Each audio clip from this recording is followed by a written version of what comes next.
ఇవాళ ఉన్న పోలీసులు అధికారులందరూ ఇంతకు ముందేమన్నా వేరే రాష్ట్రంలో ఉన్నారు, లేకపోతే కొత్తగా అపాయింట్మెంట్ అయ్యారా?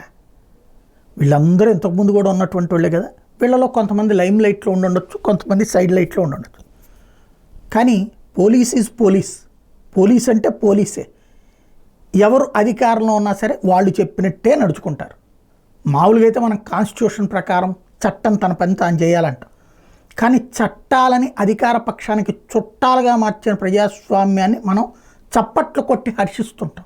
కాబట్టి ఇక దాంట్లో మనం మంచి సాధించడం అనేది అసాధ్యం. అయితే ఈ back door driving, back seat driving, Chandrababu గారిని పత్రికల ద్వారా ప్రభుత్వాన్ని నడిపించాలా, చంద్రబాబు గారిని నడిపించాలని కోరుకునేటటువంటి వాళ్ళు తాజాగా రాసుకొచ్చినటువంటి వార్త. రేషన్ బియ్యం స్మగ్లింగ్ అక్రమ రవాణా మీద దర్యాప్తు కోసం ఏర్పాటు చేసిన సిట్లో నియమితులైన డీఎస్పీలో కొందరు గత ప్రభుత్వ హయాంలో వైకాపాకు అనుకూలంగా పనిచేశారని ఫిర్యాదులోనే సార్వత్రిక ఎన్నికలకు 10 నెలల ముందు దర్శి డీఎస్పీగా నియమితులైన తాటిపర్తి అశోక్ వర్ధన్ రెడ్డి వైకాపా కొమ్ముగాసిన ఆరోపణలు ఉన్నాయి. వైకాపా ఎంపీ వైవి సుబ్బారెడ్డి తొలుత ఆయనకి ఒంగోలు డీఎస్పీగా పోస్టింగ్ చేయించారు.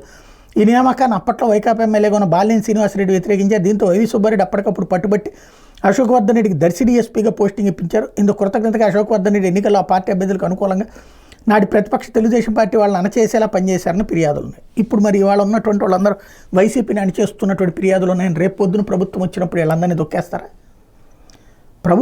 ప్రభుత్వాలుగా పనిచేయట్లేదు, రాజకీయ పార్టీల కార్యకర్తలాగా అధికారులు పనిచేపిస్తున్నాయి అన్నది ఓపెన్ సీక్రెట్. కాకపోతే దీంట్లో ప్రతిసారి ముద్రేసి వాళ్ళని తీసేయండి, వీళ్ళని తీసేయండి, వాళ్ళని తీసేయండి, వీళ్ళని తీసేయండి, ఎవడు పెట్టాలో కాదు ఎవరిని తీసేయాలో మాత్రం చెప్తున్నారు.